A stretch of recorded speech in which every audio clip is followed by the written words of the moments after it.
ఒక పక్కన గౌరవ ముఖ్యమంత్రి గారు, ఇంకో పక్కన మా ఇండస్ట్రీస్ మార్చులు టీజీ భరత్ గారు, ఐటీ మంత్రిగా నేను ముగ్గురం కలిసికట్టుగా పనిచేసి ఎప్పుడు లేని విధంగా ఆంధ్ర రాష్ట్రానికి పెద్ద ఎత్తున పెట్టుబడులు తీసుకొస్తున్నాం. మా నినాదం ఒకటే, ఒకే రాష్ట్రం ఒకే రాజధాని, కానీ అభివృద్ధి వికేంద్రీకరణ. అభివృద్ధి వికేంద్రీకరణ అనేది ఈరోజు కొత్తగా మేము చెప్పింది కాదు.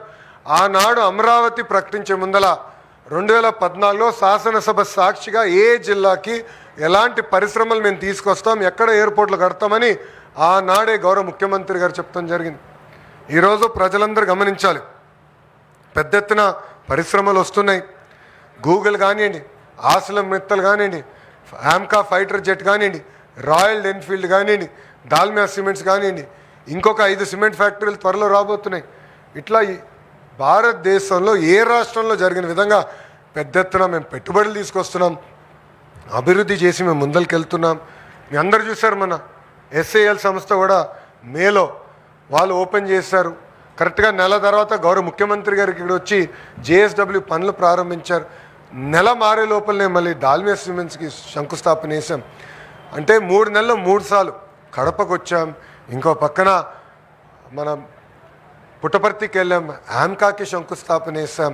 కర్నూలులో పెద్ద ఎత్తున పనులు జరుగుతున్నాయి. త్వరలో హైకోర్టు బెంచ్ కూడా కర్నూలుకి రాకపోతుంది.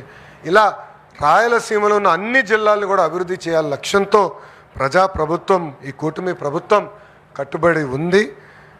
కానీ ఇక్కడ బాధాకరమైన విషయం ఏంటంటే, ప్రతిపక్ష పార్టీ వాళ్ళు చేతగానోళ్ళు, వాళ్ళు ఒక్క పరిశ్రమ తీసుకురాలేరు.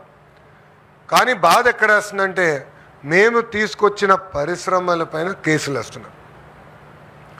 వాళ్ళ పార్టీకి చెందిన ఒక ఎంపీ ఏకంగా ఒక పిల్లేసి గూగుల్కి, టీసీఎస్కి, కాగ్నిసెంట్కి ల్యాండ్ ఎలా ఇస్తారని ప్రశ్నిస్తాడు. అంటే ఎంత అన్యాయం ఒక్కసారి ఆలోచించండి.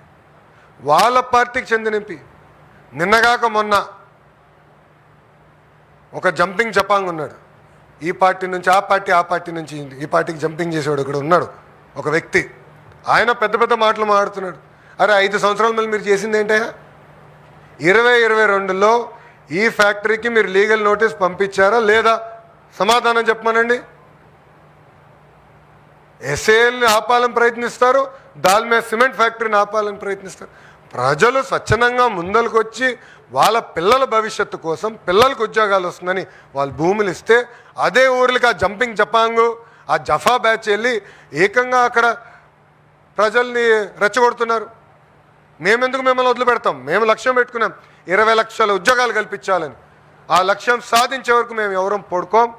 మంత్రివర్గం మేము అందరం ఉన్నాం, శాసనసభ్యులుగా మేము అందరం ఉన్నాం, మా గ్రాడ్యుయేట్ ఎమ్మెల్సీ గారు కూడా ఉన్నారు.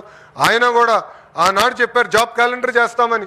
ఎస్, గర్వంగా చెప్తున్నా, 5 సంవత్సరాలు మీరు ఒక్క జాబ్ క్యాలెండర్ ఇవ్వలేదే, మేము జాబ్ క్యాలెండర్ ఇచ్చాం, అది ఈరోజు మేము అమలు చేస్తున్నాం. 16,000 పోస్టులో డిఎస్సి మేము భర్తీ చేశాం, 150 రోజుల్లో చేశాం. మీరేసారు 250 కేసులు, 50 కేసులు కోర్టు కూడా కొట్టేసింది. మాకు ఆ చిత్తశుద్ధి ఉంది కనుకనే ఈరోజు స్టే కూడా రాలేదు. ఒక పద్ధతి ప్రకారం చేసుకుంటూ వెళ్తున్నాం. మీరు ఎన్ని ఆరోపణలు చేసినా నమ్మేదానికి ప్రజలు సిద్ధంగా లేరు. ప్రజల్లో చైతన్యం ఉంది, మా అందరిలో కూడా చైతన్యం ఉంది. నిరుద్యోగ యువకులకి పెద్ద ఎత్తున ఉద్యోగాలు కల్పించాలని మీకు నిజంగానే చిత్తశుద్ధి ఉంటే 5 సంవత్సరాలు ఎందుకు మీరు చేయలేదు? టీచర్ రిక్రూట్మెంట్ డిఎస్సి ఎందుకు చేయలేదు? జాబ్ క్యాలెండర్ ఎందుకు మీరు విడుదల చేయలేదు? 5 సంవత్సరాలు ఎందుకు మీరు రాయలసీమ కనీసం ఒక్క పరిశ్రమ తీసుకురాలేదని నేను సూటిగా ప్రశ్నిస్తున్నా. ఏది ఏమైనా నిరుద్యోగ యువకులకి మేము అండగా నిలబడతాం, వాళ్ళకి ఉద్యోగాలు కల్పించాలి లక్ష్యం మాది ఒకటే పెట్టుకున్నాం. అటు ప్రభుత్వం కానీ ఇటు ప్రైవేట్ రంగంలో కానీ పెద్ద ఎత్తున ఈరోజు ఉద్యోగాలు కల్పిస్తున్నాం. డిఎస్సి పూర్తి చేశాం, కానిస్టేబుల్ రిక్రూట్మెంట్ పూర్తి చేశాం, ఇప్పుడు జాబ్ క్యాలెండర్ విడుదల చేస్తున్నాం, అంగన్వాడీ టీచర్లు రిక్రూట్మెంట్ చేస్తున్నాం. ఇట్లా ఒక పద్ధతి ప్రకారం చేసుకుంటూ వెళ్తున్నాం. ఈరోజు మేము బోల్డ్గా డెసిషన్స్ తీసుకున్నాం కనుకనే మన రిపోర్ట్ కూడా చూసాం, ఎకనామిక్ రిపోర్ట్.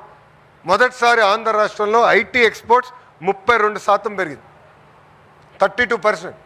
ఎక్కడ లేని ఆంధ్ర రాష్ట్రం ఇప్పుడు సుమారుగా ఈ సంవత్సరం ఆఖరికల్లా 8,000 కోట్లు ఐటీ ఎక్స్పోర్ట్స్కి వస్తాం. ఇంకా చాలా పెరగాలి, ఎందుకంటే ఒక కర్ణాటక 4 లక్షల కోట్ల ఐటీ ఎక్స్పోర్ట్స్ చేస్తుంది, 4 lakh crores. మనం 8,000 కోట్లలో ఉన్నాం. సో ప్రజలందరూ గమనించాలి. ఈరోజు పాలసీ తీసుకొస్తే నిరుద్యోగ యువకులకు ఉద్యోగాలు కల్పించడానికి తీసుకొస్తున్నాం. మేమేం భారతీయ సిమెంట్స్కి ఇవ్వట్లా, లేదంటే బ్రహ్మణి స్టీల్ లాంటి సంస్థలకు ఇవ్వట్లా. ఒక చిత్తశుద్ధి ఉన్న కంపెనీ, ఒక ట్రాక్ రికార్డ్ ఉన్న కంపెనీ, ఒక కమిట్మెంట్ ఉన్న కంపెనీకి ఈరోజు మేము భూములు ఇచ్చి ముందలు తీసుకెళ్తున్నాం.